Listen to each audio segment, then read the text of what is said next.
Welcome to part 2 of the head injuries lecture. After we discussed the injuries of the scalp and the types of skull fractures, now we will move to traumatic brain injuries. This graph shows the major causes of traumatic brain injuries. As you can see, almost 50% of the injuries are caused by motor vehicle accidents and falls. The first type of brain injuries will be the intracranial hemorrhage. There are different types of intracranial hemorrhage depending on the site of the collection of the blood. We can classify this into extradural hematoma, subdural hematoma, subarachnoid, and intracerebral hemorrhage. This graph shows the different types and the different locations of brain hematomas. The one inside the brain substance is called the intracerebral hematoma. The one extra or epidural is between the dura and the bone. The subdural is between the dura mater and the underlying dura arachnoid. And to discuss it in more detail, we'll start with the extradural hemorrhage.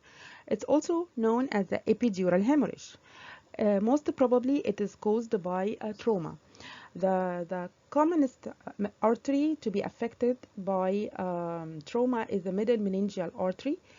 It runs through the temporal bone in a specific group. Also its branches, so it is very likely to be affected by head injuries. The blood is collected between the dura, especially the periosteal layer of the dura, and the inner table of the skull bone. This is a CT scan, shows the location of the extradural or epidural hematoma. The occurrence of epidural hematoma could be directly or immediately after the blow to the head, or it might take a little bit of time to develop and start to cause manifestations. The person might go into compression directly with or without lucid interval, and we will be discuss this in details in a little bit. Cerebral compression might be very severe in severe hemorrhages due to increase the cranial tension and destruction of the vital centers in the brain. And we should differentiate this from the thermal fracture associated with heat hematoma. The second type is the subdural hemorrhage, mostly also traumatic, but with inertial trauma. It is not caused by a direct blow to the head. Inertial trauma, which means that the head of the person moves with a different speed than the movement of the brain content inside. This hematoma is mainly formed from venous origin because of tearing of the bridging veins. If you remember from the first part, there is an imaginary veins coming between the scalp and the brain matter. So the cutting of these veins during injuries will lead to the subdural hematomas. Types may be acute, as in cases of shaken baby syndrome, or chronic, especially in elderly people exposed to minor trauma they forget about, and the vessels in the brain will be atherosclerotic, so it is very liable to minor trauma leading to minute bleedings, and then when it collects to form a large amount of hematoma, it causes the symptoms. Also, patients with diabetes mellitus or alcoholics. If you would like to visit this video to watch the mechanism of formation of the subdural hematoma, it will help you understand the formation of this disease. The subarachnoid hemorrhage. As you can see from its name, it is formed in the subarachnoid space. Look at this graph, you will see here, this is the skull bone, and this is the dura attached, periosteal dura attached to the skull, the inner table of the skull. It is immediately followed by the arachnoid matter. And then this is the brain, and the layer of the meninges that is very attached to the brain substance is called the pia mater. The subdural space is the space between the arachnoid and the pia. And there are lots of blood vessels running into this space. Tearing of blood vessels in this space will lead to the subarachnoid hemorrhage. Most probably, this will be affected or mixed with the cerebrospinal fluid, because this is space where the spinal fluid is collected or running around the brain. This kind of hemorrhage could be pathological, associated with intracranial hemorrhage, or as a result of ruptured cerebral aneurysm. When it also could be caused by trauma associated with brain laceration, especially to the parietal, temporal, and base of the frontal skull, or trauma to the neck leading to rupture of the vertebral artery.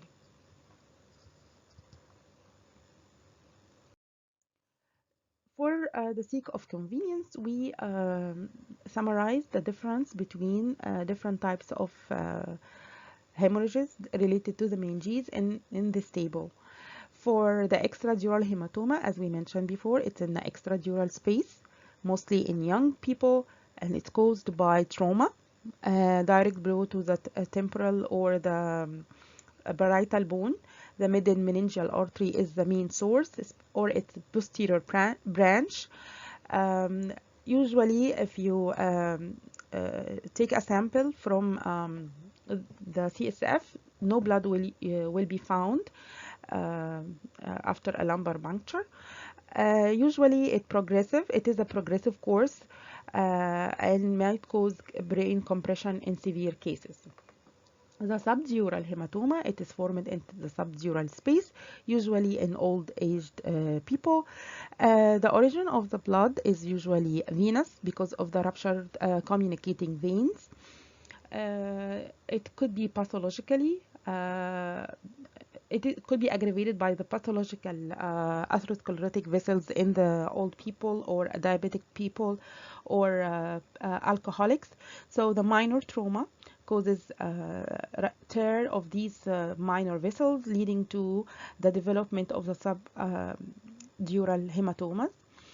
If you take a sample through lumbar puncture, you will not find any blood with the CSF. And the course, as I mentioned, is really progressive. So the blood will accumulate a long time.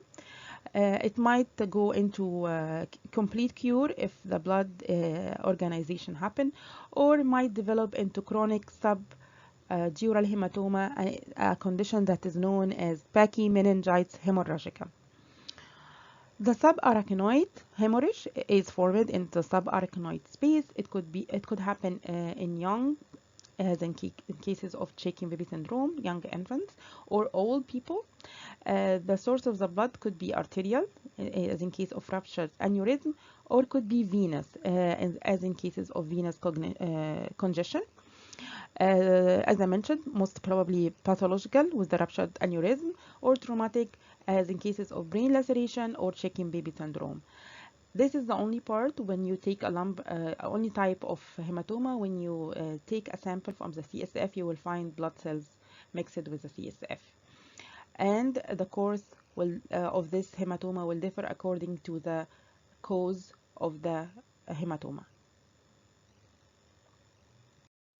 If the hemorrhage happened inside the brain substance, it's called intracerebral hemorrhage. Intracerebral hemorrhage could be caused by trauma or related to a pathological condition. If it happened in relation to trauma, it will happen at any age. It will affect both sexes, and most probably will be in the temporal pole or the frontal pole. The most common anatomical sites to head injuries. If the underlying cause is a pathological cause, the age range for that will be 40 to 60 years. It affects mostly males. The most common anatomical sites for intracerebral pathological hemorrhage will be the corpus striatum and the pons. The underlying pathology would be related to the hypertension, atherosclerosis, and left ventricular hypertrophy. This is the clinical picture that happens in patients suffering from stroke. Next, in brain injuries will be either localized brain injuries, as what happens in lacerations and contusions, or diffuse injury, as what happens in concussion, diffuse axonal injury, and cerebral compression. Brain contusions. Brain contusions could be known as coup contusions, which happens if the contusion occurs at the same exact site of the impact of the injury. It is known as the counter coup, or the opposite, if the injury happens to the opposite side of the impact. Both of them could happen at the same person or following the same trauma, and this is most commonly the situation.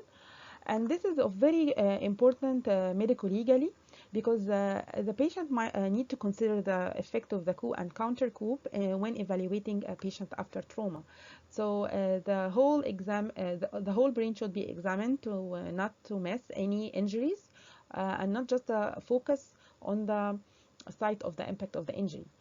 Another point is the defense of the assailant may claim that his defendant is not guilty if the site of the brain injury is different from the site of the trauma inflicted to the victim. So this would be explained by the counter-coup effect of brain injuries. This is a short video that explains how the counter-coup effect happens. Diffuse brain injuries, or also known as concussion. Concussion is a transient loss of consciousness due to temporary impaired cerebral functions following exposure to head trauma. The mechanism for that is the acceleration deceleration of the head. So what happens basically is the whole brain is affected by the trauma, and the different velocity between the movement by the skull and the brain substance cause the brain substance is hit multiple times inside the bony skull. The clinical picture will include transient loss of consciousness, maybe less than 30 minutes, and also the patient may develop the manifestation of shock. He might progress into post-traumatic amnesia, where the patient will lose his memory of what happened and he will not be able to remember the details of the accident. The treatment for that will include hospitalization and observation for 48 hours. A patient must be kept in the intensive care unit, and his vital signs observed for at least 48 hours to guard against him going into compression without noticing the development of the compression. In this graph, I would like to summarize the different types of brain injuries. For example, at this, the patient receives a direct blow with a heavy blunt object that causes fracture in the bony skull, and also underlying damage in the brain substance. In this part, the patient fell from height, and the head hit the ground toward the occiput of the head, causing fracture. And on the opposite side, there was an injury of the brain by the counter-coup mechanism, secondary, or might happen like a secondary fracture in the brain. So the injury happened on one side, but the brain lesion also happened on the opposite side in the counter-coup mechanism. In this graph, we can see the direct impact injury causing a hematoma on one side, the acceleration deceleration injury, and how the movement of the brain inside the bony skull might lead to multiple focal lesions inside the brain substance. And lastly, the shock wave, where there is a diffuse injury of the brain and affection of the long axonal fibers in the brain substance leading to diffuse axonal injury.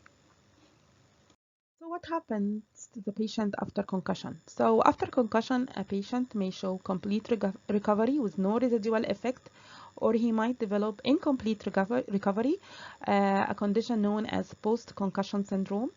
Or the patient might progress into compression, and this could happen directly without any lucid interval, or after a while where the patient regain conscious, a condition known as lucid interval. We will discuss this now later. Or the patient might go deaf if the concussion was very severe and there is a prolonged arrest of the vital centers in the brain, leading to respiratory failure and death.